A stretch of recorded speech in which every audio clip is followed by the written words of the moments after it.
let's start fighting.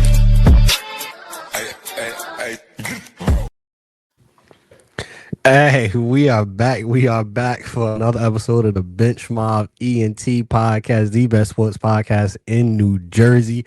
Like, share, and subscribe. We trying to be here for a good time and a long time. We got fam back in the building. New year 2026. Y'all know the first guest had to be none other than the fam. Proc fam in the building. Griffin Proc, how are you doing tonight? Oh, man, I'm so hyped to be back. I'm honored to be the first guest of 2026, back with the fam here, talking football. I mean, it's a great time of the year. It's a restart. We all get to just like restart in our lives, but the NFL season is just picking up. It's time to party now. For only the teams that are dancing still, but I'm ready to party. I know a lot of our teams are still partying. I mean, just Miles and I's team are still partying. We might get into Greg's team a little bit later, but I'm excited. Thanks for having me back on, guys. Oh, because Miles is an Eagles fan. Yeah, that's right. He's a fraud. He's a fraud. You're right about that. You're right. He's still partying. He shouldn't be partying. Ain't nothing to party about. With his other green team, ain't nothing to be excited about. See, that's something. All right, we're gonna get into it. I'm not. Am I partying?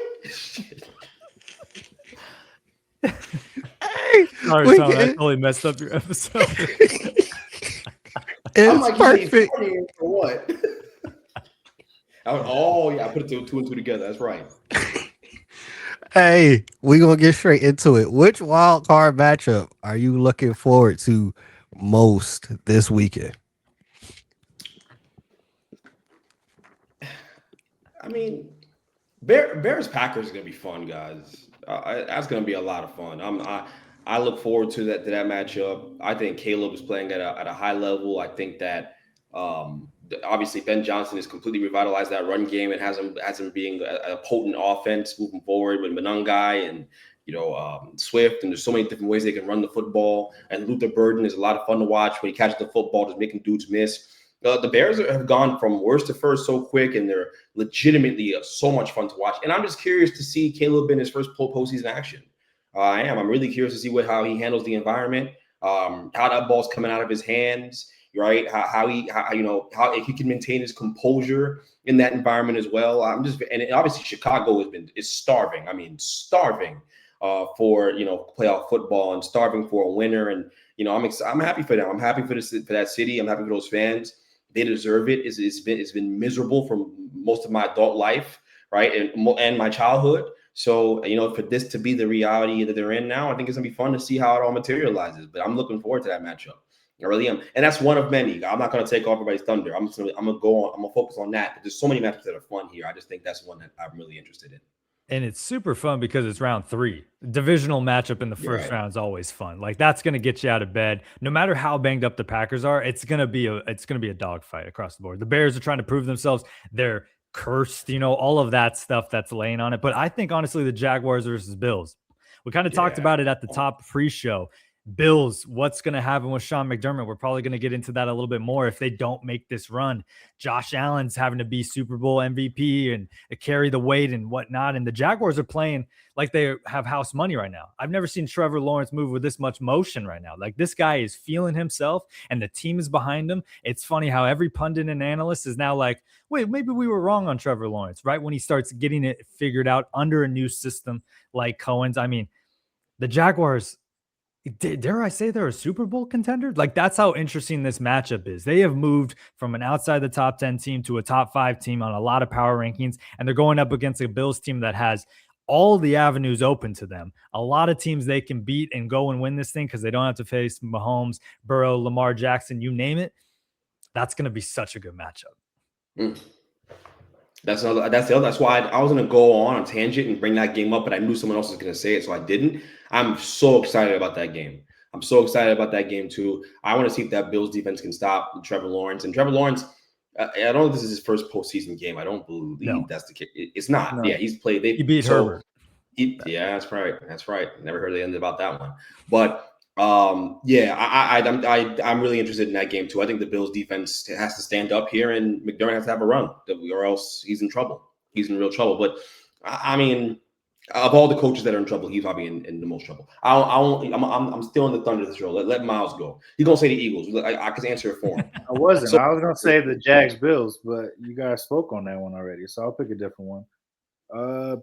Pats Chargers. It's gonna be interesting to see Drake May in his first start in the playoffs in Foxborough.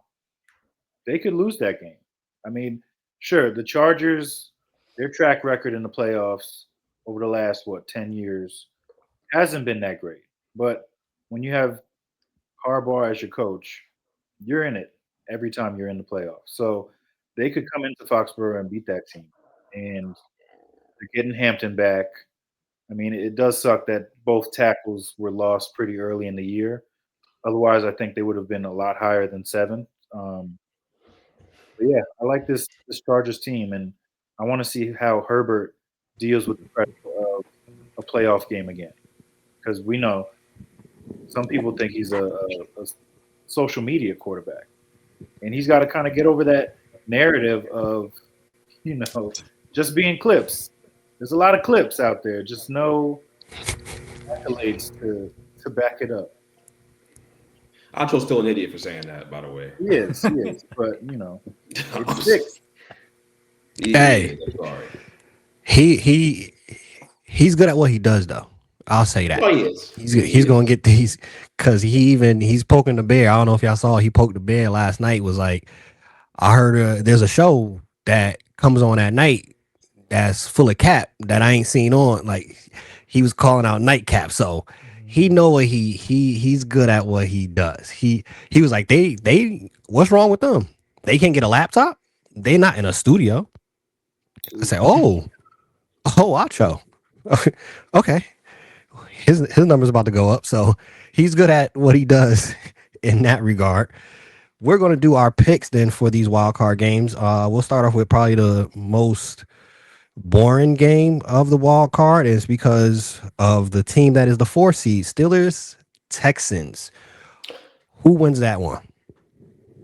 Texans. I mean, you got to say Texans. All the money is going the Texans' way, but do we write off a little Aaron Rodgers in the sun? I know Miles is because of his other team that he liked in that run. Right.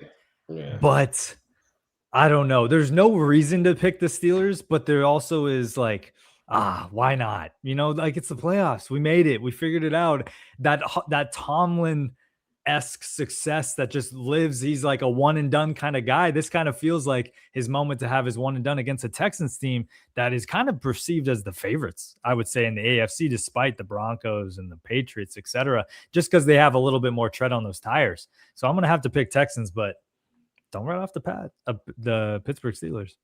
I mean, the Texans arguably have the best defense in the AFC right now. So you got Aaron Rodgers at 42, having to go into, I mean, it's a home game, but they might have to peel him off that field. Yeah. That pass rush is insane. Secondary is ridiculous. Like, I don't know how they're going to do it. Basically for that team, it's a lot of quick plays. Like, that's how you negate the pass rush. But how long are you going to be able to do that and move it down the field and be successful? Like, this Texans defense is coming after him, and they're going to get after him early. Does he finish the game? I don't know. He's an old guy. I'm not hating on him, but hey, he's got that broken left hand. Does it get hurt? He fell on it in the last game. So I'm a little scared for him this weekend. Not really. I don't like that guy, but I'm rolling with the Texans for sure. I mean, look, the Texans are the smart choice. Their defense is incredible. They probably got the best defense in football, quite honestly. Just the most complete unit.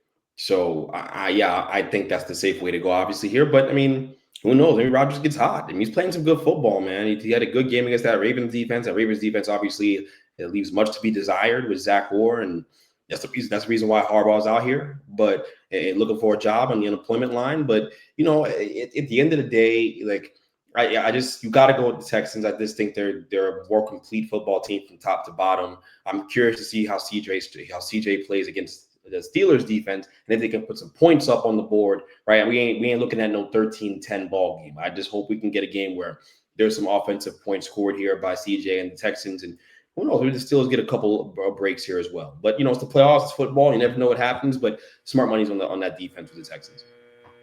Jaguars Bills. Who wins that one? This is fun. That Jaguars offense is explosive. Parker Washington and them dudes, they are so much fun to watch. I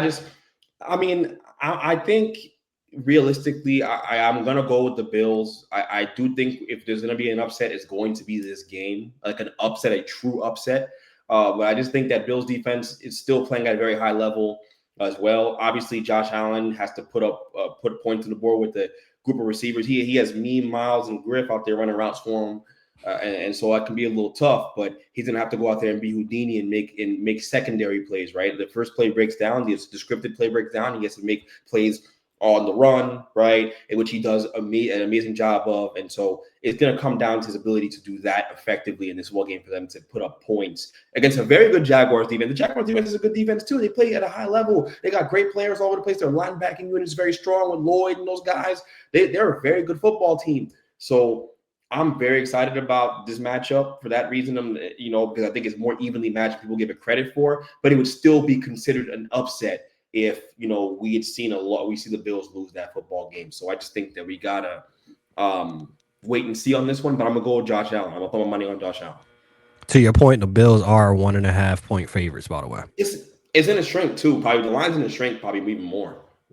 So I'm gonna flip. I'm going Jags in this one for a couple of reasons.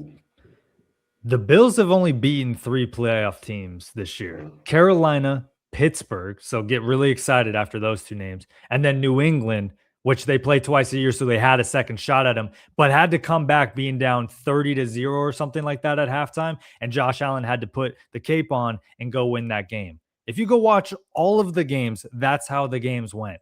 There is too much on Josh Allen's shoulders. It's just simply unattainable for them to beat a team like the Jaguars that can match every punch on offense and can slow you down on defense and kind of just take the ball away from you. Watch what the Jaguars did against the Broncos. They're going to do the same things to the Bills here and take down a team that we perceive as better. And I just don't like the symbolism of just like the Jaguars are playing with house money. They're really excited. They're playing well. They clearly have a good chemistry. And the Bills are like ceremoniously saying goodbye to their stadium already. Like, we're never going to play in you again, just because they're going on the road in the first round and they might not get back to that the whole it just feels like the Bills have already written off their season. Even though I believe in Josh Allen so much, he hears the music and the music's pretty loud right now. And I would hate to be in his shoes going into this game against a Jaguars team that's like, why not us this year? It's going to be interesting. I mean, the Jaguars are the better team on paper. Like, the offense, they got more weapons. They made that great trade for Jacoby Meyer. They got Brian Thomas Jr., who's been playing better of late. Parker Washington's been killing it.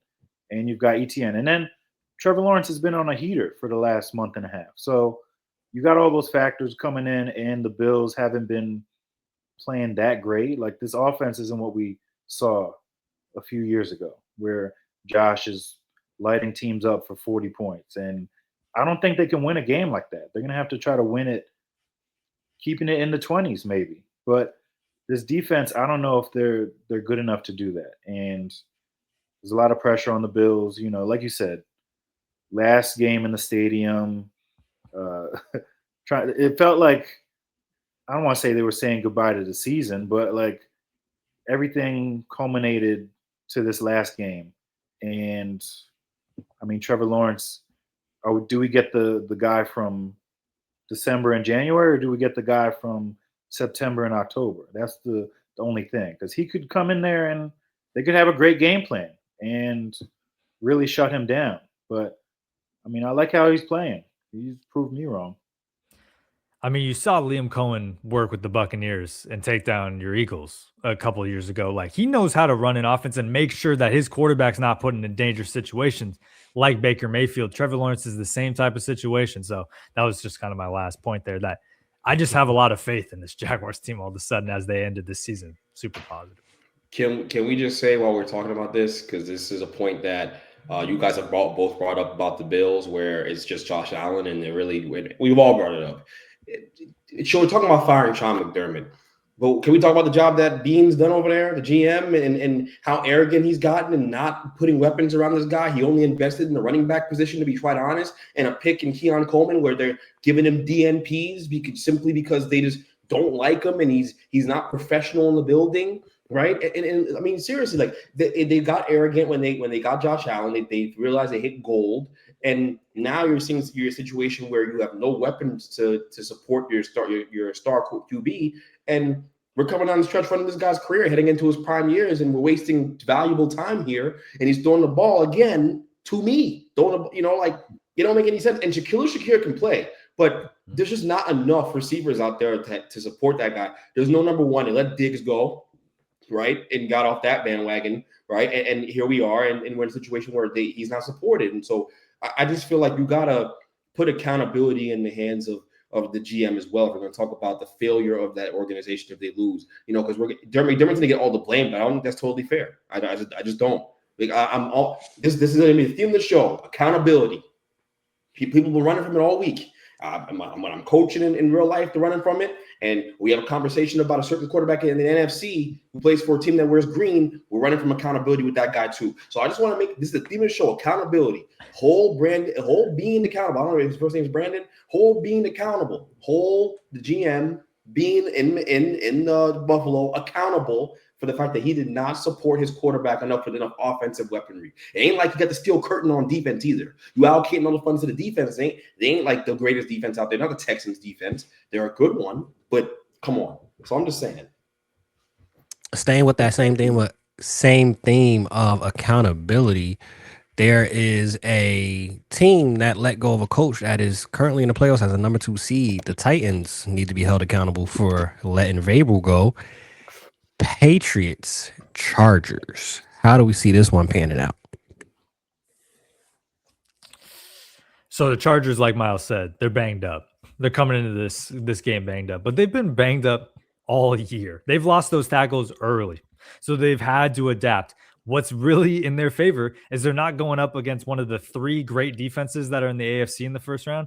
The New England defense is not a great defense. They win in shootouts, and yes, their offense is potent, and the Chargers is not necessarily as potent. So I worry about that for them. I'm going to pick the Patriots on this one, but I want you to know, like you just said, the Chargers can hang around. If John Harbaugh's in that game, they're going to slow it down. They're going to be methodical, and they're going to try to make it a coaching battle, like a methodical kind of X's and O's. We're not just going to play free. We're going to hold the ball. We're going to take our time.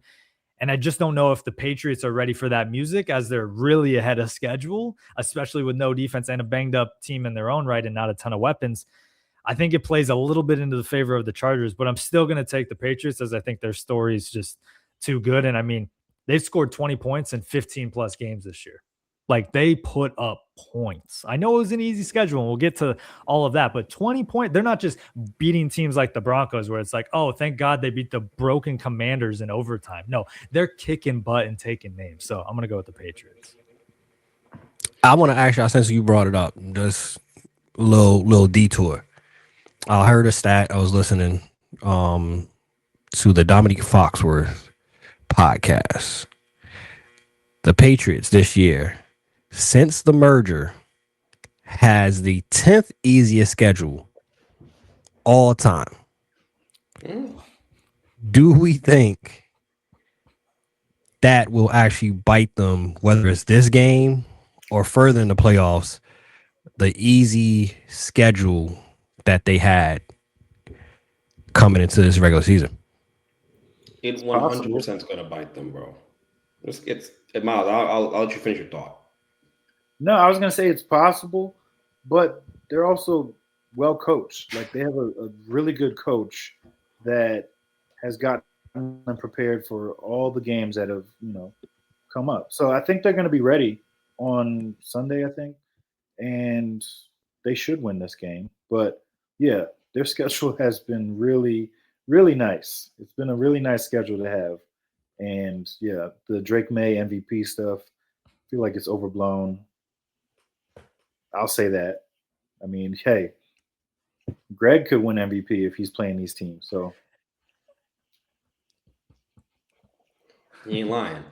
But what I'll say is, I mean, I think it's going to bite them in the later rounds of the postseason playing such an easy schedule. You haven't seen, nasty defenses all year for a lot. And Griff, they came with the impressive stat about the Bills, and they're only won against 3 playoff teams all year, and the 3 playoff teams they won against are bottom feeders, right? And so you gotta take that into account, not just when you're talking about wins and losses and matchups in the postseason, but all when you're talking about MVP races, when you're talking about deciding an MVP race, a close one. I'm sorry, Stafford doing what he did in the NFC West is far more impressive than what Drake May did all year. And Drake May's been incredible. I'm a huge Drake May fan. He's going to win an MVP in this league one day, if not this year. But I don't think that he's the MVP definitively over Stafford, who had 40 touchdowns and 5 picks. Not in that NFC West, not in that nasty division against the Seahawks, who have literally like reincarnated the Legion of Boom all of a sudden, and that nasty defense up there again. And the 49ers, who quietly won 12 games this year, or whatever, however many games they won, right?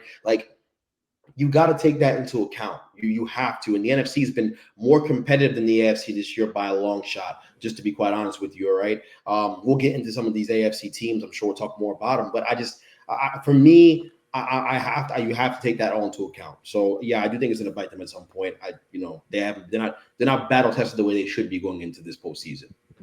Hey, since we here, we're gonna dive right into it, right? Not gonna go through the whole award list, but before we go to the NFC side for the games, sticking on that MVP conversation, Griff, what is your take on the MVP? Are you going with Stafford or are you going with May? I mean, Greg kind of nailed it with that. I mean, I hate to give, a Rams player props as a Seahawks fan, but what Matthew Stafford has done this season, coming into the year where he had an epidural in his butt or his back, going into the season, people are like, is he going to retire? To then putting it all together. Yes, you can say Sean McVay this, young defense that, Puka that.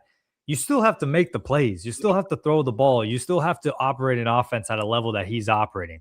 And they had to play the Seahawks twice a year, the 49ers twice a year, even the Cardinals. I'd rather play the Jets twice a year if I'm the Patriots over the Cardinals. I mean, the Cardinals almost beat the Rams at the end of the season. Speaking of that, I know the score doesn't reflect that, but the Rams had to come back in that game.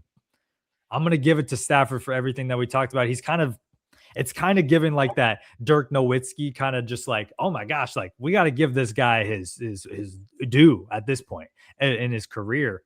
He's put on a show. I'm really excited about what Stafford's done. He was on my fantasy team. He helped me win that league. So that really helps my vote if I got one. So I'm going to go with Stafford. Back to the wild card. We got the 4th seed Panthers, CJ Stroud and the crew. They kind of backed their way into the playoffs going against that Rams team with Matthew Stafford and Puka, who was on a tear to end the season outside of his festivities with Aiden Ross. How y'all see that game going? Okay, I gotta talk about the Rams for a second because I just gassed them up for this MVP. But here's some interesting stats that people need to know. They've only lost 5 times this year. 4 of those losses were to playoff teams. 4 of those were on the road, and they were to playoff teams: Carolina, Seattle, and Philly. So the Rams lost 5 games, 4 of which to on the road, 3 of which to playoff teams, 1 of which being to Carolina. Like, Carolina's going into this game being like, wait, we just beat them at our place. Come over, this SoCal team, come to Carolina where we're going to catch a windstorm for no reason in the middle of January, even though that makes sense on paper, and come beat us in our place again because we're not afraid of you. Yes, they backed their way in. Yes, I have no confidence in Bryce Young stepping up into the moment. All I'm saying is, if I'm Sean McVay, I'm excited to play the NFC South, but it's not at home, and it's to a team that's already beaten us, and we have a hard time on the road. We're not the Seahawks, where for some reason we're better on the road than at home. That's all I got to say. They've lost to them already. They don't like road games. It's a long travel day for them. Let's see what they can do in a Carolina windstorm. I'll go with the better coach. Sean McVay, I think, will have a better game plan. We'll have those guys ready. Yeah, sure, it's going to be in Carolina. But I'm rolling with Stafford. I don't think Bryce Young is equipped to get this team where they have to go or they want to go. And unfortunately, I mean, luckily they made the playoffs, but they really should just be happy with making it because this is not a good team right now. Like that was the worst division in football. So sure, they won. This happens in the regular season. Bad teams beat good teams. So it happens, but I don't think that happens twice. Lightning doesn't always strike twice in the same spot. Yeah, Bryce Young actually likes playing the Rams, not only because they won because of him. He went 15 for 20 for 3 touchdowns, no interceptions, and a 147 passer rating. This man was comfortable against the Rams. Yeah, they had a run game too, but 31-28, you go back to that game. I know we don't love Bryce Young, but man, that man is going into this game being like, I think I can hang with Stafford. That's all I got to say. We'll see. You give the advantage to the team that lost the first matchup, right? That's what you want to do in that situation. You give the advantage to the team that lost the first matchup. The Rams are obviously the better team, top to bottom, and they lost the first matchup. I see Griff's point. I do think for them traveling to the East Coast is not ideal at all. When you talk about this matchup, that could play a factor. They don't travel well to that across the country, but for a postseason game, they'll be up. They'll take the necessary precautions. I just think they're the better football team. I don't think Bryce has played good football down the stretch of the season. He's played it in pockets. He's been inconsistent, been up and down. Maybe he's saving his Houdini act for this game. Maybe. But I think the Rams are going to get the job done. I just think they're too good of a football team with too much promise to lose. And I know they got Devontae coming back as well for this game. So, they'll be locked and loaded. It's a good matchup too, but certainly not my favorite. We'll see how the rookie of the year performs in this matchup. And just one more thing on this, Tone. I brought up Dirk Nowitzki too early. I meant to bring him up in this conversation. It's just like Matthew Stafford. It sets up the same way. Wins the MVP and then gets bounced in the first round. That's what happened to Dirk if we all go back to that historic season that he had, and then he got bounced by a team they shouldn't have gotten bounced by. This is setting up the same way. And so I know history is this, and it kind of can be our teacher in this kind of circumstance, but I don't know. There's something weird about this game on paper, and the Rams have not looked like the Rams ever since losing to the Seahawks in a historic Thursday night football game that kind of shocked the rest of the league for the rest of the season. So yes, injuries, people are coming back, but go watch that Arizona game. Yes, they won, but they did not look good, and Sean McVay clearly said something to them in the locker room to figure it out. And I don't know. Carolina, what do you have to lose? It'll definitely be interesting to see. And if they somehow pull that off, great example, Dirk, that'd be tough. That type of season. And some would say that might be karma for what Puka did with Aiden Ross, but we won't, dive into much of that. The Chicago Bears, Green Bay Packers. Who pulls that win out? Nice little rivalry these coaches got too. They don't like each other, and I think both teams don't like each other. And I think it dates back to even Rodgers when he would say, "I own this team." So there's real hatred between these fan bases. And yeah, Chicago looks like a great team right now, but they haven't been there yet. So I'm going to pick the upset with the Packers beating the Bears. I think Jordan Love steps it up. This defense, yeah, they've gotten a lot of turnovers, but I'm putting my faith in Jordan Love, Josh Jacobs, and some of these other guys. I think their defense is going to step up. And yeah, Caleb, he's had his moments down the stretch, but it's the playoffs now. I'm going with the Packers. I don't. The Bears' defense has looked shoddy in moments throughout the year, and I just haven't really been impressed with them. Like they're not your typical Chicago Bears defense that you associate with that franchise and the history of that franchise. So for me, looking at the Packers, I think they got Jordan Love back. I think they're going to run the ball with some success against that D-line. You saw the way the 49ers ran all over them, and that's the reason why they lost that game to the 49ers, to be quite honest. They could not stop the run at all. I think that's the biggest issue they have defensively, and obviously if you let the Packers run the ball well with LaFleur, his trademark is what? Play action off that run, right? And he's going to play action to death with Jordan Love, hit shots down the field. If Christian Watson is back and healthy, because you never know what that guy, he wakes up and he sneezes and he pulls a muscle in his back. So you never really know when you're going to get him on the field. But if he's on the field, he's a dynamic weapon. I just really like what the Packers bring to the table, and I think they're battle tested, they're proven as well. It's a shame they lost Michael Parsons, and that's going to come back to bite them at some point in the postseason here. But I don't think in this game. I think they'll win this game as the proven commodity. And I think apparently LaFleur's coaching for his job, so there's that added bonus as well. I don't know why, and I'll tell you this: I'm rooting for the Bears. I hope he loses his job. Well, it's interesting. It's because the Packers open their ownership to anybody and everybody. We could all be Packers owners if we want to. So technically, there's a lot more votes than a couple guys in a room. You can buy some steak in the Packers for a block of cheese. Exactly. But if you want kind of a hot take because of this Packers-Bears game, I don't think there's any reason why every single lower seed could win in the first round above the higher seed. There is absolutely no reason why the Chargers can't beat the Patriots. The Packers can't beat the Bears here. And then you go down the list. I mean, the 49ers, Rams, like you get excited about those. The Texans beating the Steelers across the board. It's the Bills beating the Jaguars because of Josh Allen. There's absolutely no reason for the Packers to not have a kind of a place in this game, even though the Bears are hot at the right time. They're figuring things out. Caleb Williams has learned to temper back his play style. Ben Johnson's like, stay within the system, don't go out of it.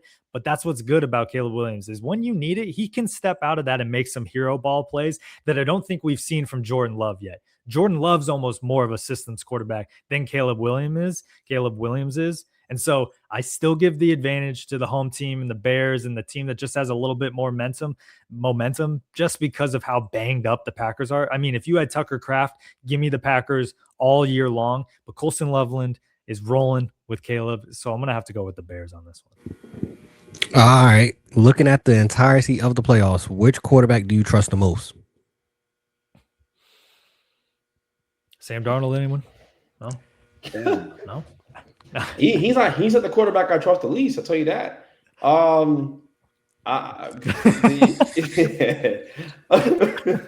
The quarterback I trust the most in this postseason.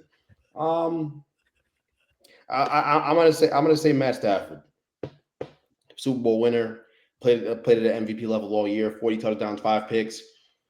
I'm gonna go with him. I feel comfortable saying that. Yeah, I got to say Josh Allen. I mean, there's no reason why he's not going to put the cape on his back. You know, he's going to do everything he possibly can. It's not going to look pretty at times. It's not going to look Matthew Stafford-esque, but he's going to have to do the dirty work that Matthew Stafford doesn't have to do to win games for the Bills. He quite literally will have to will that team to a Super Bowl, as crazy as that sounds. Matthew Stafford can play a little dink and dunk, let his weapons do the work because he has weapons. So I almost trust Josh Allen a little bit more because he can just do a little bit more on the football field than Matthew Stafford at this age. He can't catch it himself, though. I mean, you saw that Amari Cooper thing last year. You throw it to Amari, and then you take the handoff for pitch back or whatever, and you score a touchdown in the snow. That will never happen. That's my only concern. It's just it's fair. No, I'm just saying quarterback. He'd be the answer. Oh yeah, like the best quarterback in this thing is him, right? Yeah. Like I don't think it's a debate. He's an elevator. He elevates the roster around him, right? There are guys who raise floors, right? There are guys who elevate the roster around him. He elevates the roster. That's what he does. So as you can see, they're here with that receiving room. They deserve credit for that. They do have the leading rusher in the league. That ain't a bag of peanuts, but you know what I mean, like. You got to give him credit for that. Eagles, 49ers. How do we see this game panning out? Let's fly. Let's fly, Miles. Fly, Eagles, fly, right? I mean, look, 49ers are pretty banged up right now. They got Trent Williams, might not play. Ricky Pearsall might not play. I mean, yeah, Purdy was my most underrated from last year. But if he's missing weapons and you're missing your Hall of Fame tackle, it's going to be tough sledding. Like this, it's hard to run on this team. They've got Jalen Carter rolling, Jordan Davis rolling. The secondary starting to play a lot better, a lot more cohesion with this team now. It's just on the offensive side, it'll be interesting to see how things play out. Because, yeah, last time we saw this starting lineup out there, it was 13-12 against the Bills, and they had 10 yards, I think, in the second half. So not really rolling into the playoffs, hitting on all cylinders. But, I mean, this is a team that's been here before. So, if anything, I trust this team more than most teams to try to figure it out.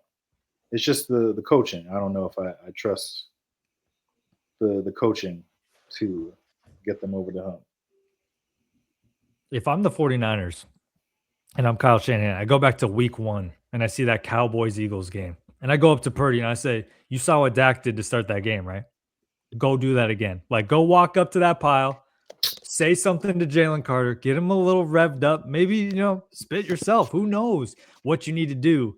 Get Jalen Carter off the field. I think it's wide open at that point. But like you just said, Miles, Jalen Carter is dynamic. That pile is dynamic. Like we saw Brock Purdy, he can get around and figure things out when he's playing the Bears. But when he plays the Seahawks or he plays a defensive line like the Eagles or the Rams or the Texans, he struggles a little bit. But they do have Kittle back. That's going to be huge. Pearsall out, Kittle in, Jennings.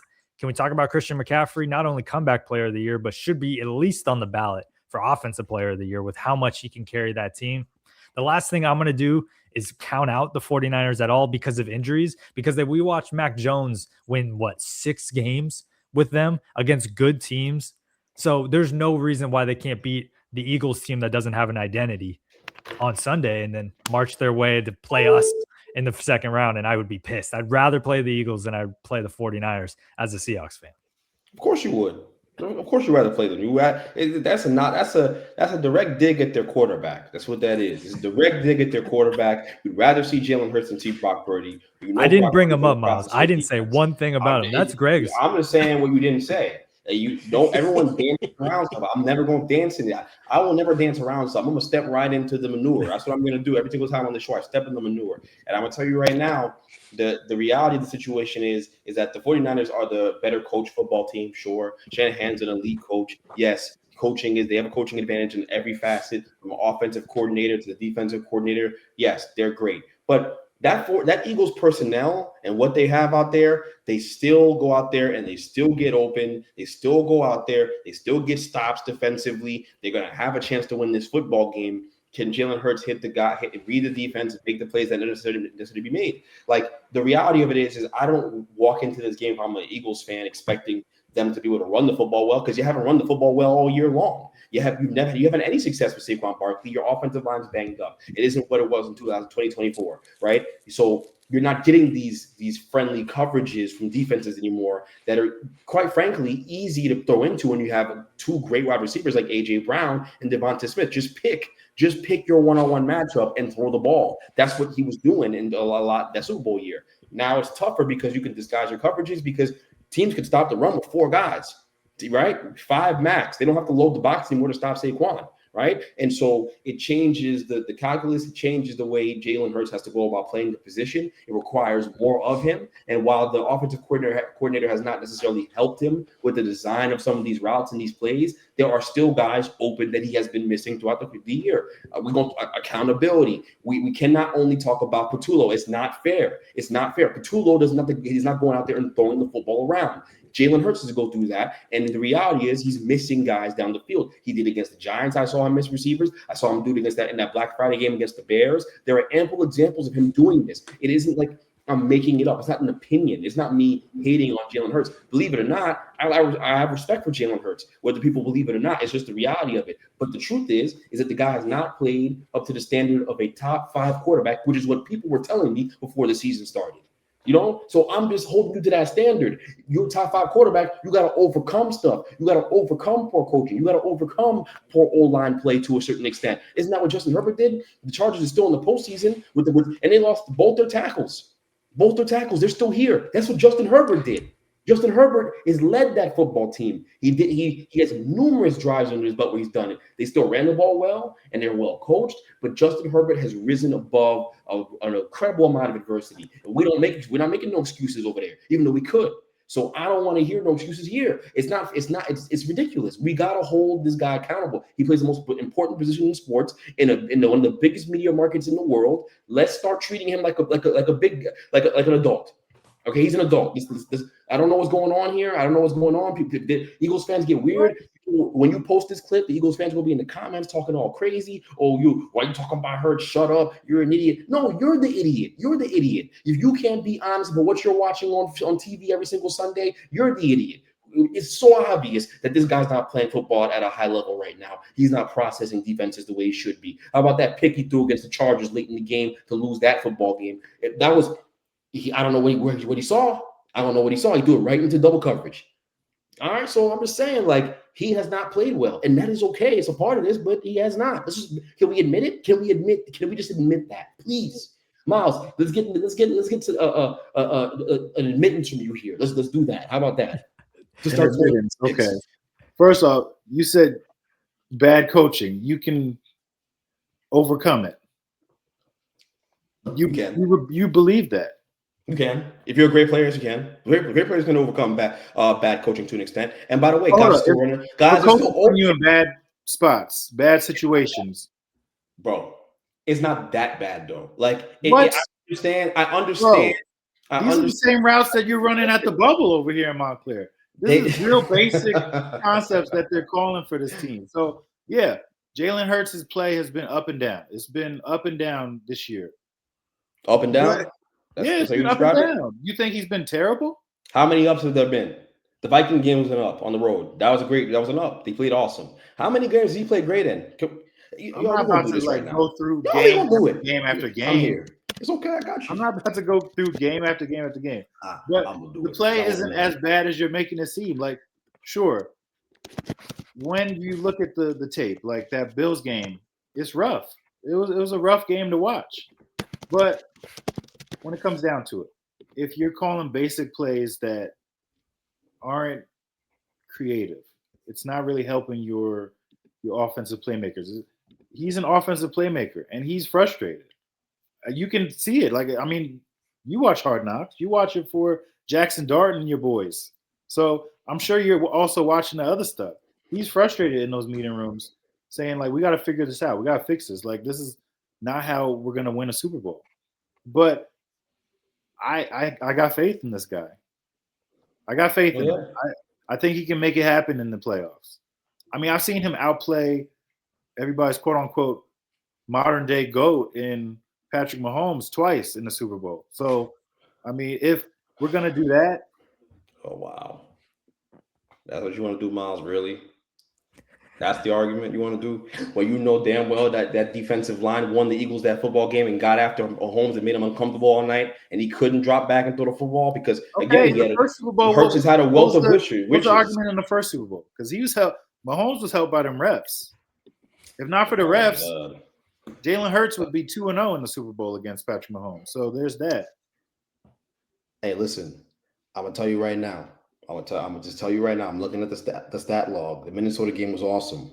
Okay, he has had multiple football games, including the last one they played against Buffalo, but not even passing to 120 yards. He's had 2 football games this year where he's thrown for 110 and 101 this year. He's had a football game in the last one they played where he hit 48% of his passes, 13 of 27 the last weekend. All right. This stat log here, it's ugly. It's ugly. It's not good. He has not played good football this year. That is not up to the standard of a guy you would expect. Like the way you talk about him, the way people talk about him this summer, the way people told me about this guy, who he is. They told me I was crazy when I said Dak Prescott's a better quarterback than him, which is 100% true. I don't know. It's indebatable. If you are debating it with me, I do not want to talk football with you. You are out of your gourd. You're out of your mind if you think that Dak Prescott's not the better quarterback. But looking at this guy's stats throughout the course of this season and the way he's played, it's ridiculous. He has not played well. Okay, it's just the reality of it. His average yards per attempt is like 4. In some games, he threw for 4. It's like 4 yards per attempt. Now I get it. Patullo plays a role in that. I get that. But I have seen you miss open receivers too, and you have to take responsibility for that. If I think Jalen Hurts is on this podcast right now, he might call me all every name under the sun, right? He'd make his minister of a father a real upset with all the names he calls me. But at the end of the day, he would sit here and he would take a responsibility for his play. He has not played well. That's all I'm saying. We got to be honest about it. Okay, I can't put the stats on the screen. Maybe Tone does that in post edit, but it ain't nice. Hey, I want to diverge to a different quarterback conversation, just completely different. Some quarterbacks that might be starting next year. You mentioned Mac Jones. Malik Willis has some pretty good games this year. Out of those two, who do you think would be in best position to be a starting quarterback next year, Mac Jones or Malik Willis? I gotta go. I feel like I gotta go with Mac Jones based on what, like, just that Shanahan tree. I swear, anybody that goes there for any of my Darnold played like 2 snaps, and then he gets on the bandwagon and starts figuring it out in the NFL. I don't know, but I understand it's the same thing when we're talking about Malik Willis and this Matt LaFleur. But I just I don't know if I love the arm of Malik Willis. To be honest with you, I think he's dynamic. If we remember back in the time, he won games for the Packers strictly running the ball. They like ran it with him and Jacobs like 45 times one time last year while Jordan Love was out. Mac Jones was putting the team on his back this year and helping the 49ers win in convincing fashions against really good teams, I might add. So if I had to pick one, I'm going to go with Mac Jones. And that's no hate against Malik Willis. He comes in and he does his job right, just like Mac Jones. But if I had to pick a better job, it's going to be Mac Jones. Speaking of jobs, right? I'm gonna get into the meat of this. We got a little bit of fluff left. We're gonna talk about the awards, but this is the other part of the entree. We already had some steak. You saw. We had some chicken. Now we're gonna add some seafood to it. We got some salmon coming to the table. We got some shrimp, some trout is coming to the table now with this conversation right here. Ravens or Giants? Which is the better coaching opening? Come on. I mean, that's easy. That's not the lead. That's not what I wanted this conversation. I mean, because look, the Ravens did a better opening. The Ravens did a better opening. They got because we're holding accountability, Greg. You're right. Oh, I'm not. I lie for you before I lie to you. I lie for you before I lie to you. And I'll tell you right now, it's not even a debate. The Ravens opening is better. They've got Lamar Jackson. He is one of the best quarterbacks in this game, and in any given Sunday, he can be the best quarterback in the sport. All right, and they've got talent all along the offensive part, the side of the football. They can get a little bit better, more explosive. But when you have Lamar Jackson, I think that alone kind of answers the question. I think the defense has struggled. I would actually argue that some of the top end talent in the Giants defensively might be better, but it's not really about that, right? It's not really about that. It's about Lamar, so that makes it the better opening. As far as speak to why the Giants is a good opening though, because I know Griff, you haven't been on, but before obviously the Ravens coaching position opened up, Greg has sung the praises of the Giants being a very favorable and should be coveted position to coach that Giants team. Yeah, I think it is. I think it is. I mean, I think that's bearing out to be the truth with the way you're hearing the reports from Schefter and all those guys too, right? Look, they're a team that can flip this thing around the way you see the Bears do it, the way you've seen the Patriots do it. They've got their quarterback. I don't know how much more we need to see from him, in his rookie campaign to feel very confident and positive about him moving forward. Obviously, that year two can be tricky. You got to overcome that sophomore year slump potential, but I just think the way that he plays the game and the way he reads the field is incredibly impressive, and his ability to run the football, and he's gotten smarter sliding. I'm really excited about him. We've got the answer at quarterback, and in my honest opinion, I feel very confident in saying it. Then you got to factor in the top end talent on the defense, right? And the offensive line play. A lot of times you go to a bad football team, or you go to a team that struggled in the past with the answer at quarterback and they had high draft picks. The offensive line's awful. Look at the Titans' offensive line. Look no further than there. The offensive line needs a complete rebuild. Cam Ward was running for his life, or else his numbers would have been better, and he'd be rookie of the year. But that wasn't the case because the offensive line was horrible. The Giants' offensive line played at a high level all year. I think they were 11th in pass rush win rate all year. They played at a high level. They were really well coached on the offensive side of the football. They had no problem putting up points. They went and they nearly beat the Bears on the road. If Dart doesn't go down, they probably win that game in the snow. And they should have won the game against the Broncos, but we have the worst defensive coordinator to ever live, and we didn't egg his house. I don't know what's wrong with Philly fans. It's just typical Philly fan nonsense. But we didn't egg Bowen's house, even though we probably should have thrown eggs at his house, maybe stones, but we didn't do that. And so the moral of the story is they had 6 blown leads this year.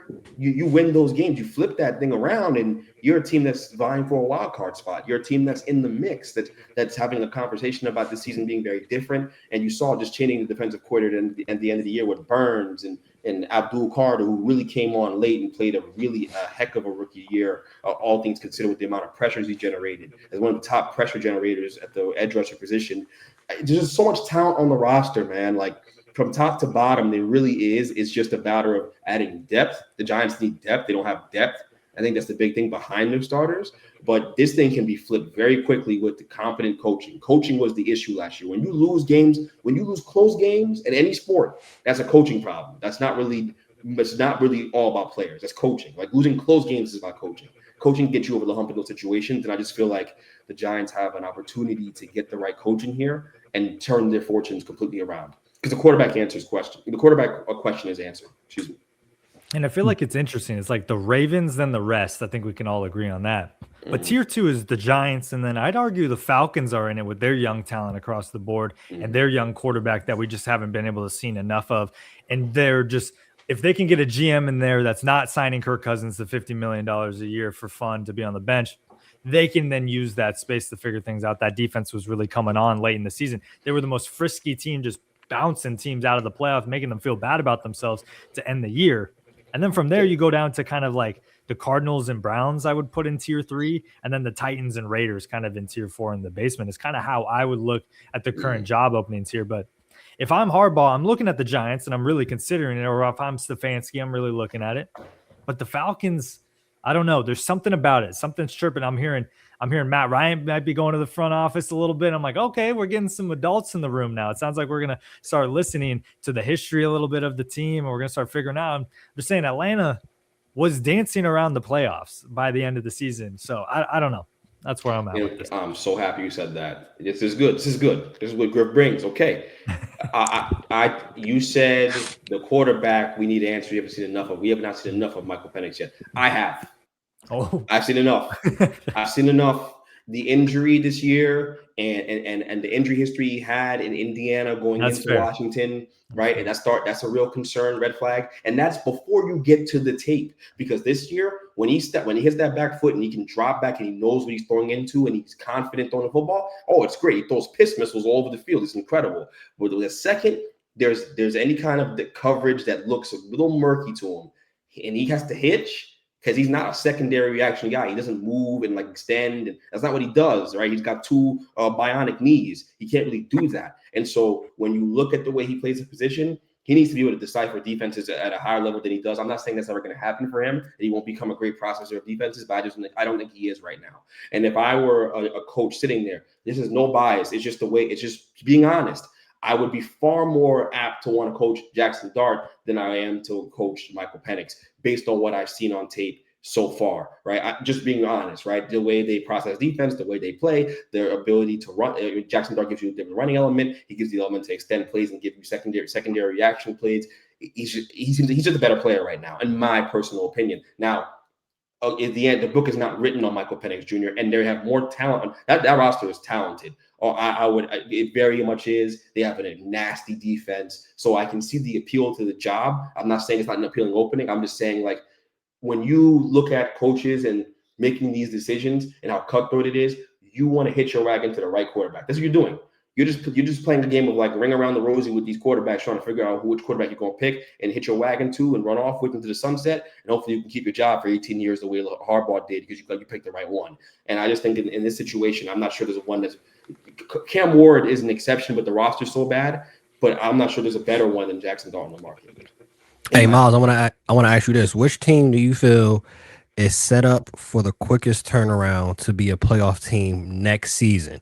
And I'll just throw some stats out there just for reference for our listeners that may not be aware. Raiders, $100 million in cap space, number 1 pick. And these are the teams I'm giving you because we just talked about Giants, obviously, and Ravens. Yeah, they're obviously those are some good choices right there. Looking at these other teams, though, Raiders, $100 million in cap space, number 1 pick. Cardinals, $21 million in cap space, number 3 pick. The Titans have $105 million in cap space, number 4 pick. The Browns, the Shedeur Sanders Browns, they currently are in the negative regarding cap space with the number 6 pick. And those Falcons, figuring out what they got to do with Kirk Cousins, they are in the negative currently projected with cap space at the 48th pick. Out of those teams I just mentioned, which of those do you think are really set up in a position to be in the playoffs next season? I'd say the Falcons, just because they're in a weak division. They can put a Band-Aid on the QB position, whether that's trading for Mac Jones or, trying to sign, I don't know, Malik Willis to a deal. Because I don't think if you're a coach and you're interviewing for this job, one of my questions is, do I have to tie my hitch to Michael Penix? Because I don't believe in it. Like, I've watched enough. I think the thing that did it for me was that first Panthers game, and I can't see him as a franchise guy. And I don't know what the process was drafting him and signing Kirk Cousins, but those guys are out of the building for a reason. But there's talent on this roster, and the division's weak. So that's the team that I'd look at as a team that can turn it around pretty quick. I mean, hey, if they didn't lose to us, they'd be in the playoffs right now, hosting a playoff game. So Good old Jets messing things up. Before we go to our awards, right? Do y'all feel any of the coaches that are in the playoffs are on the hot seat? I know one of the names that we've currently, been talking about throughout the show, and people have been talking about it on air, off air, the podcast, the ESPNs, the everywhere they've been talking about is Doug McDermott. I'm gonna just throw Sean McDermott. I'm gonna just throw some numbers out there for Sean McDermott, and y'all let me know if he's on the hot seat or any other playoff coaches. 98-50 in the regular season, 7-7 in the playoffs though. Since having Josh Allen, 2018 no playoffs. 2019 wild card, they lost to the Texans. 2020 conference championship, they lost to the Chiefs. Divisional round the following year, they lost to the Chiefs. Divisional round the following year, they lost to the Bengals. 2023 divisional round, they lost to the Chiefs. 2024 conference championship, they lost to the Chiefs. I mean, it's Sean McDermott's number one. And I think there's a little bit of buzz to, Matt LaFleur, but I wouldn't fire him. Here's one that he's definitely not going to happen, but I just don't even think the fan base likes their coach. It's the Denver Broncos and Sean Payton. I mean, yeah, they're the number one seed, but let's compare the two number one seeds. Mike McDonald is a local legend, and he's only been here for 2 years. There's not one bad person say one bad thing about him in this city right now. Denver, they're looking for a reason to complain about him in my comment sections on the threads when I'm like, I put the Broncos, like, I'm not making them my number one team. I just can't. The play calling, the offense is a little weird. Yeah, their defense is great, but what is this offense? Like, it's just not moving. And people are like, yeah, I just don't understand Sean Payton's like play calling and all of this. And I think he really soiled his welcome by coming in and being like, here's how real men coach the game, and then losing to the Jets in that weird, speaking of the Jets, in that weird session, and then the Russell Wilson era, and now they're building it back, and they're all defense, but Sean's an offensive guy, and the offense just doesn't seem to be working. And so that's the same as Sean McDermott. He's a defensive guy, but the defense isn't working. So if I had to put two coaches on the proverbial hot seats, it's the two Seans in the AFC right now that I put. But again, Sean Payton isn't getting fired by any means, but just know the fans aren't loving him that much over there. Anybody else come to mind that should be on the hot seat? Maybe somebody in Philly. Maybe somebody. Okay, let's hold on. Let's do this. Let's do this dance here. First things first. Sean McDermott is probably the number one guy, but he shouldn't be. He should not be fired. There's something like John Harbaugh probably he should have been fired for what he did on the football field off merit, because it's more about the Lamar aspect of things. But if you lose in the divisional round to Tom Brady at the height of his power, or the Chiefs dynasty at the height of their power, you got to chalk that up to the game, man. That's tough. It is tough to go in there and beat that team at that level. Like, it just is. Like, they were in your way the way Michael Jordan was in your way, the way LeBron James was in your way getting out the Eastern Conference. It's tough. I'm not saying that they don't count and that they shouldn't count on your resume, but to fire someone for that, is that a fireable offense to lose to that guy multiple times, to Pat Mahomes and Tyreek Hill when they had him and they were literally like inevitable and you're gonna lose the game? Like, I don't know, man. I just have a hard time stomaching that idea that's the reason why we're gonna let a guy go, Sean McDermott, when again you've blown up the core of that offense. You blew it up and you went a totally different direction, and it has not panned out. You are not your team is not a great offense. It is fully dependent on Josh Allen. You put all the pressure on him, and it's unfair. It's unfair. He's carrying an unfair burden here. They're operating like a team that isn't going to spend a ton of money on that side of the football there and invest in their main investment, which is Josh Allen, making sure that he has guys to throw the ball to. It's not about just keeping him protected. It's also about having some Maseratis that can go down the field. So there's that. But the Sirianni thing, right? Since you brought it up, I personally don't think he should be fired. You just won a Super Bowl. Like I like that has to mean something. Yes, he made a bad coordinator hire. It seems to be a trend around the league. Okay, John Harbaugh with Zach Orr, right? Bowles is completely gutting his whole coaching staff and hiring new coordinators. Right, he's pinning the blame on them for the lackluster finish to the season. Okay, I hear that, but the reality of it is that you at least get the grace to change your coordinators if you win a Super Bowl. I mean, an NFC championship berth should keep you alive, let alone winning a Super Bowl. That should have you in at least with some job security for at least the following 2 years. That's ridiculous. And it wasn't like they were awful this year. They were 10-5 with all the complaints about Patullo, and your quarterback has not played well. Which, trust me, if he has to fight for his job, if they lose and they get bounced in round one, he will point to Jalen Hurts. Hurts his performance. He will bring it up. I promise you, he will say something about it. Don't think for a second he's not gonna walk in there and say, "Well, look, it ain't like Hurts played well either." Okay, he gonna do a cut up of the film in front of Howie and say, "Yo, look, he missed AJ wide open right here. He missed Devontae wide open right here." He gonna do that. I promise you. If it comes down to saving his job, and he will have a legitimate case. That quarterback has not played well for him either. It is a 50-50 split there. Right? That's the bottom line. It's a 50-50 split. So I don't think he should be fired. I think that there's a lot of like overreaction this time of year. The Harbaugh firing mixes some things up here and really makes things complicated. But if you had to ask me, I think that all these coaches should probably retain their jobs because it isn't all on them, right? It's not like you didn't lose a billion close games like the Giants did, and you had all that talent. And what you didn't lose because of just coaching. It was more than that. There's the stories. There's more nuance than that. That's what we're here for, though. I'm here to tell you. I'm here to give you all the nuances. So I just gave it to you. There you go. Oh, and can I say this real quick? Because I didn't get this in a minute ago. If you mentioned about like what other openings are really, really enticing of teams that aren't in the postseason. If I had to get my pick, I'd hitch my wagon to Cam Ward. The tape is crazy. That's the guy I'd want to go hitch my wagon to. They'll be patient with you over there, right? There's no state tax and all that stuff. You could lure some free agents to go play down there for real. I mean, that no state tax is big. I'd be getting killed over here in Jersey, but there's no state tax and all that. So you got to take that into account. And I just think Cam Ward's tape is incredible. That's the guy I want to hitch my wagon to of all the other quarterbacks left that you can pick from. Trust me. That's where we're gonna go to the Browns and go bet on Shador.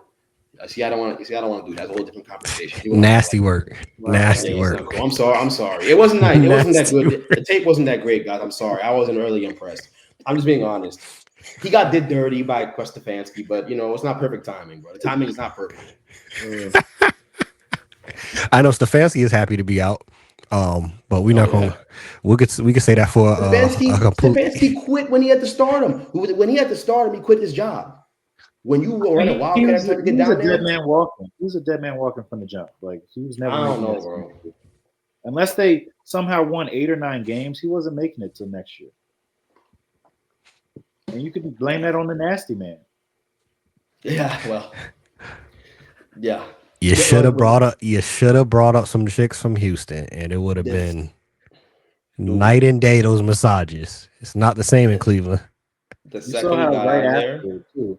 Right after he got fired, he was like, "Yeah, I didn't approve of that. I didn't want." Yes, I had nothing to do with that. I had nothing to do with them bringing that dude in there. I would never co-sign a guy who gets his gooch 8 on a table being my quarterback. That is what he said. Literally, he said, "I have." He said, "I have daughters. I didn't feel comfortable with him being around my family. Like it was." He made it clear. He made it clear that he did not support the show. I took us on a tangent. I know Miles was supposed to give his take on whatever we were talking about. I don't know what it was. I probably forgot. Hey, we're going to end up with the awards. We could keep going. We're going to end up with the awards. the offensive player of the year. Oh, JSN. Either JSN or Puka, right? Yeah, one of the two. It's Are the or numbers Christian comparable? McCaffrey. It's called the NFC West. We should call it just the top of the NFL at this point. It's one of those three guys. Are the numbers comparable between JSN and? I mean, I would put Bijan ahead of CMC. Oh, that's I fair. think CMC a little washed. He's a little washed to me. Yeah, but Bijan he what's it called? He split snaps with Algier or whatever his name is. So I don't know. I'll He take points. still on that, was sorry. what? He's top 5 now in all-purpose yards or rushing and receiving in the NFL history. I mean, That's true. Splitting snaps. I mean, he almost had 1,000 yards receiving. So Yeah, I think he ended up being top 3 all time with the all-purpose yards that he had this single season. Puka, I know, was in the conversation more so. He was solid throughout the year, but he got on a heater to end off the year, very much so. Puka's gonna win. Okay, Puka's gonna win the award. I'm just being honest with you guys. He's got more yards. What was it? no, JSN has more yards, JSN has more yards, but I think Puka has more catches. Puka had a hell. Yeah, anybody can catch a wide receiver screen. Come on, get downfield. Don't do that. Well, hey, JSN should get it because his quarterback was Sam Darnold throwing him the ball. So Yeah, true. Come on now. if Stafford was throwing him the ball, he'd have had 2K. Yeah, you're right. Seriously. He only right. trailed off because for some reason we stopped feeding him. We were like, we need to establish the run for 4 weeks straight. It was driving all of us crazy. You gotta stop disrespecting my big-headed king. You gotta stop doing that. That guy played a hell of a regular season. He went out there and played. It's not the regular season I'm worried about. It's about the postseason. Oh yeah, no. Darnold was in those chats for a minute. Oh yeah. As Marshawn Lynch said at the one of the games that they won, he said, "Shout out to my young N-words," and then he said, "And the ginger man, Ginger Cuz. Dude, Ginger Cuz, that's what he said. He's a legend over here. Everybody loves him. He said, "And my ginger cuz." Hey, DPOY is Myles Garrett. I'm safe to say. Yeah, no conversation. No conversation. JSN will be offensive player of the year, by the way. I want to retract my previous statement because yeah, JSN will be offensive accountable. That's good, Greg. Accountable. Yeah, accountability. That's what I am. I don't run from it, man. Hey, this one might have conversation, so I will save that for a little bit later. Defensive rookie of the year. Give it to Eamon Wari. Let's stay in Seattle. Nobody talks about him. He's like 3rd on the betting odds right now. Watch his game. He's everywhere. He's Kyle Hamilton. Okay, what's the linebacker is like, pretty man? good. Carson's cool. Can someone tell me his first name? Because I ain't about to type in Eman Wari. What is that? What's Nick. his first name? Nick. Nicholas? So like 500 guys named Nick. I'd go with Eamon Wari. I think I found it. Okay, let's take a look here because he's got he got 2 blocked field goals in one game, 1 block punt. My man is everywhere. He's not just like defensive player of the year has to be, or rookie has to be factored in with special teams too, which it's usually not. Carson Schwarzenegger isn't out there playing that. And he's also lined up opposite side of Myles Garrett. Like, come on. I'm gonna be honest with y'all though. I think the rookie of the year, defensive rookie of the year is Abdul Carter. I'm sorry. I do. I'm serious. Fire and takes now, Greg. Abdul Carter got to listen in meetings before No, Abdul.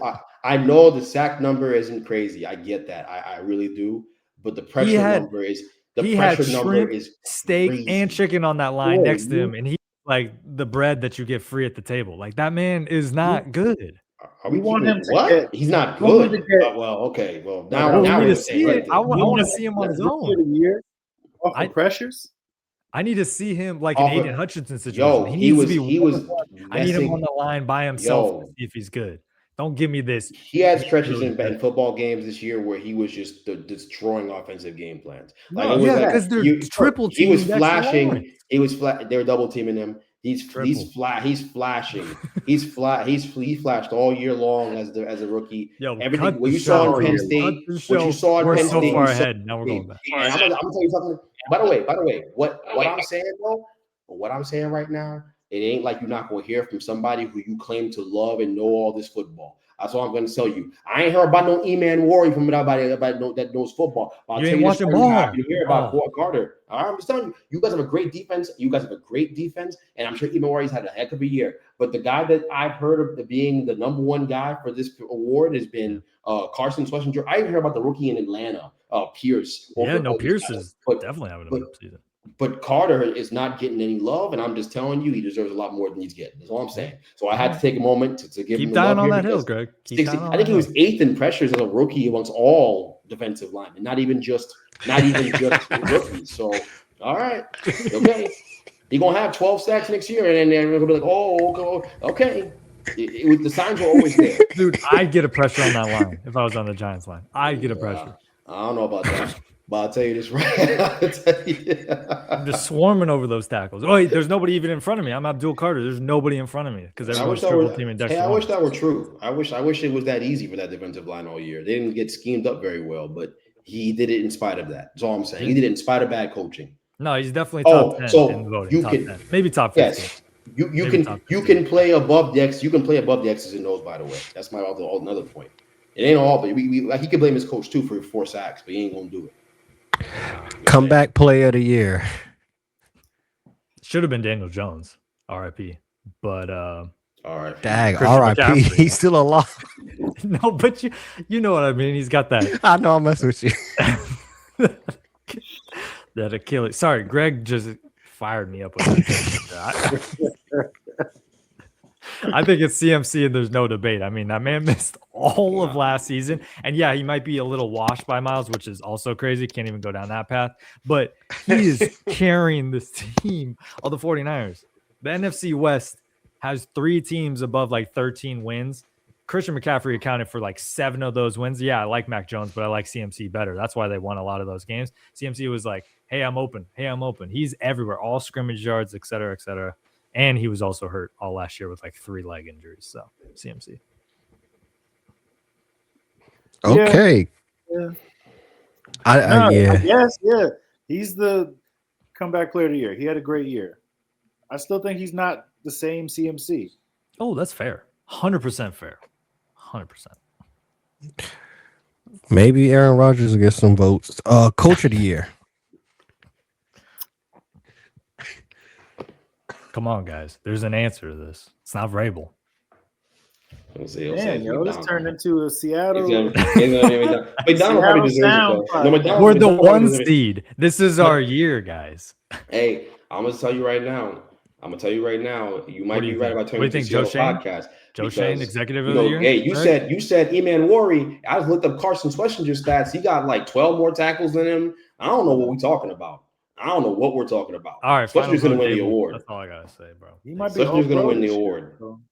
Who? No, I think Vrabel deserves it, but I think Mike McDonald has a really good argument to be just right there in that dance. Ben Johnson as well. Can't forget about him. I don't know. It'll be the Seattle coach. He has they got the bye. They won 1 million games. It's gonna be him. It'll be McDonald, right? Wasn't Seattle good last year? 10-7. We finished third in the division. Here's this. New England won 4 games last year. They were who said the stat? The easiest schedule of the last 25 years.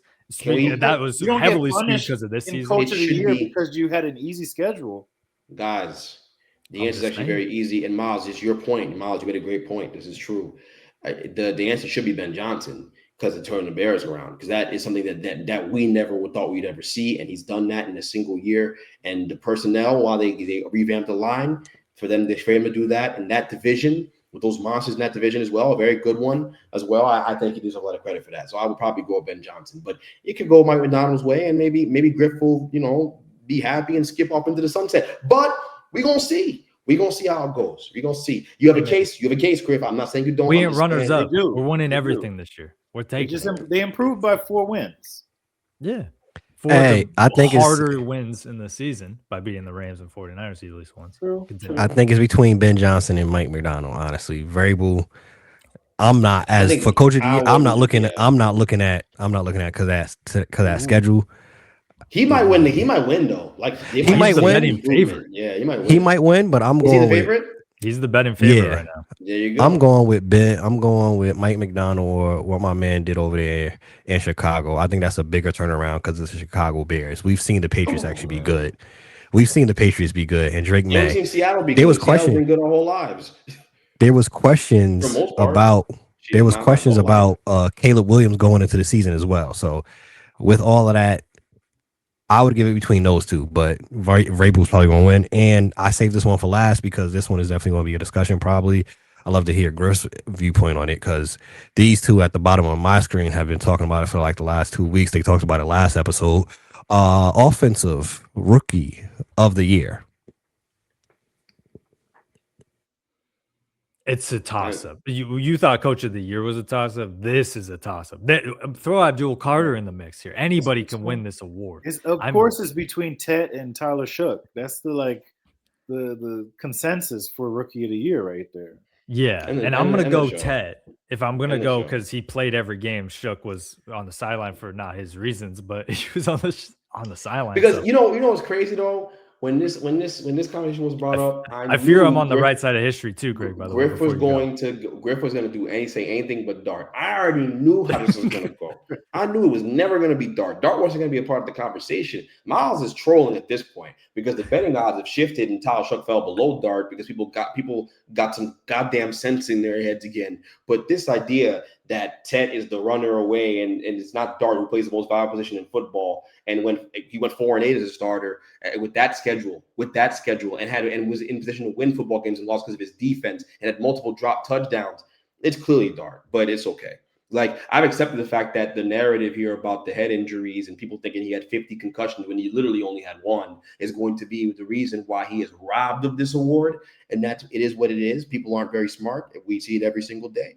But it is what it is. I think that Dart is clearly the offensive rookie of the year, and I think if it was anybody else, if you just put someone else on a different team who didn't have this narrative and he had his stats and they were the quarterback, it wouldn't be a conversation.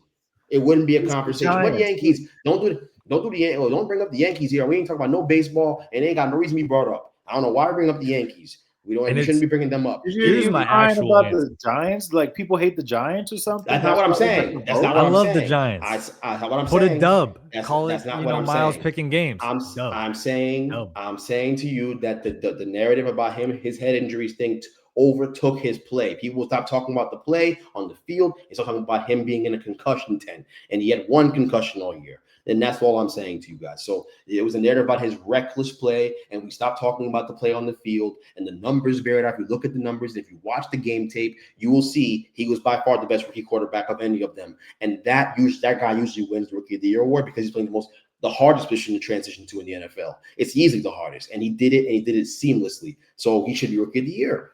I don't think it's that hard. I mean, Tet was catching passes from you. Don't do that. Because you know what's crazy. You don't got 1,000 yards with Bryce Young throwing him passes. He likes to take an ish on Bryce Young to boost up Ted's argument just because Dart's in the running, but you wouldn't do it for anybody else. I'm not. Bryce Young is not as bad as you're making him sound, and that is crazy to me that you make him sound like he's just ass, like he's awful and he throws hospital balls. No, Ted had decent quarterback play in his rookie year. He's a very good football player. I can rationalize him winning the award, but he also plays wide receiver. One guy plays quarterback, and I just think the quarterback is more valuable. I'm sorry, I don't know how we don't go that. We don't swing that way. I'm sorry. That's just the reality of it. It's harder to be a quarterback than be a wide receiver. It's way harder. I would be super okay with throwing out the rule book of like what we used to think of to give it to a Meke Ibuka for weeks like 1 through 7. That man was on a first class flight to winning this award. Yeah, he was got putting up 250 yards. Like, I'm down to just be like, I don't like all those other options. Let's give it to Ibuka for that really early stretch. It's going to be like in the NBA this year when, Jokic only plays 64 instead of 65. It'll be like, but his 64 were better than the full season of SGA. Oh, it's going to happen. It's going to happen. And we're going to have a very serious conversation on this podcast when it does. Yeah. And I know people who listen to this program are going to know exactly what I'm going to end up saying when it happens, because that's some bullshit. You see? You'll get me upset. That's some bullshit. Tone, I see. I'm sorry. that's because it's coming, Tone, and they wouldn't do it for nobody else. So I'm going to tell you. That's not cool. That's ridiculous. That's ridiculous. It won't happen. I see what you're saying. Oh, I got you. It wouldn't happen. Griff saw what he was putting down now. He said, Okay.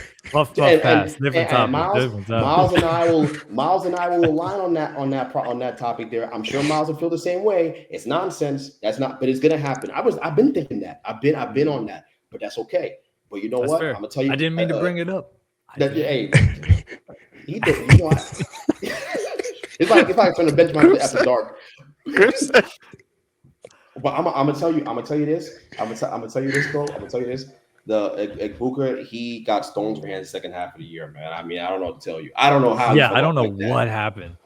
Maybe he's focused on wedding planning or something, and he just it's stressful. I know, you know, and you got to pay that bill and everything is a lot.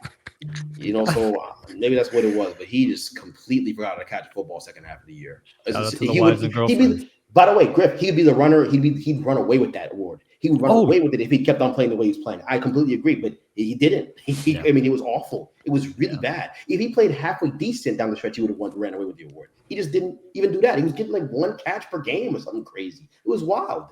So I don't know. There's that. Hey, rapid fire to end the show.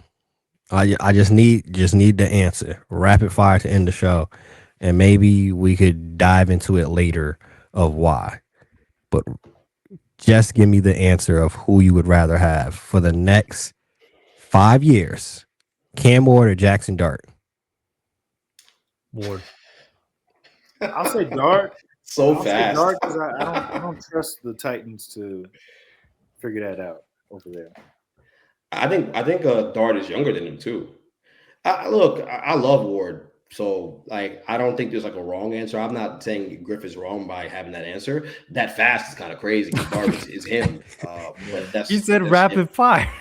He did say rapid fire. You're right. That was still too fast. You already ranted again. It wasn't 1 second that went by before he said that shit. You see? Okay. You put Ward on New York. 10 times out of 10, I'm picking Ward. That's how it is.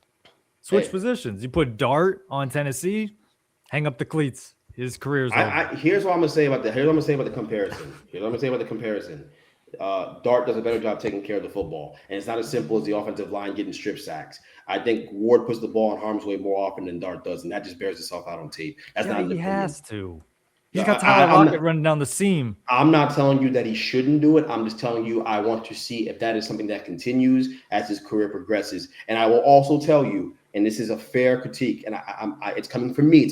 I'm just saying, like, Ward seems more immature than Dart does in terms of the things he says in the locker room. I do believe he has to grow up with some of the things he says. Oh, we're ass. Oh, you know, like we heard about the reporter in Tennessee telling him, like, on the plane, like I think it was Jeffrey Simmons, one of the players, got on the microphone and said, "Hey, like, don't listen to Ward." Because like Ward, after one of their win, said, like, you know, this is cool, whatever, but it's not special. Like, this needs to become the norm. And he said, "Hey, like, celebrate all your wins." Like, I think Ward's blessed to understand what it means to be in the league, and he has some growing up to do. That being said, he is immensely talented. So is Jackson Dart. I don't think there's necessarily a wrong answer here at all. But I do think Ward is awesome. I have nothing but good things to say about him. The throws he put on tape, the wow throws, I'm not sure there's a rookie that has more wow throws than him. There isn't. But Dart was phenomenal. So, you know, it's going to be fun to compare. I can't wait when Tone says, not rapid fire, but give your full answer next time. Because listen. It's great for the content at the very least, man. Y'all don't come here to hear me say yes or no. You think people come here to see me say yes or no? Instagram only lets you do 3-minute reels. That was a 5-minute rant, Greg. That's not no 5-minute rant. You know what it is? Griff's getting tired. I get it, man. Hey, listen. I'm getting hungry is what it is. It's like 8 o'clock where you're at. You ain't got to go to bed no time soon. It's 12:30 over here. 2026 my year, Greg. I'm coming after you. I'm telling you right now. I'm done with these takes. Hey, if you stay ready, you ain't got to get ready. Bitch, we out. Peace. That wasn't no yes or no question, by the way. Peace.